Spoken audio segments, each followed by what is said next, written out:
أعوذ بالله من الشيطان الرجيم.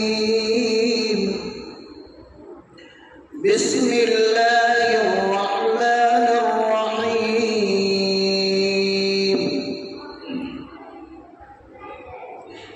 يا أيها الإنسان ما غرك بربك الكريم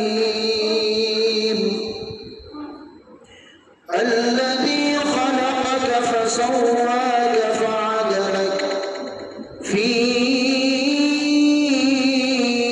أي صورة ما شاء ركبك.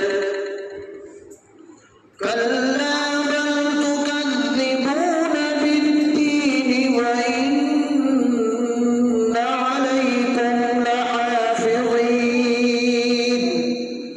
كراما كاتبين يعلمون ما تفعلون. إن الأبرار لفي نعيم وإن الفجار لفي جحيم يصلونها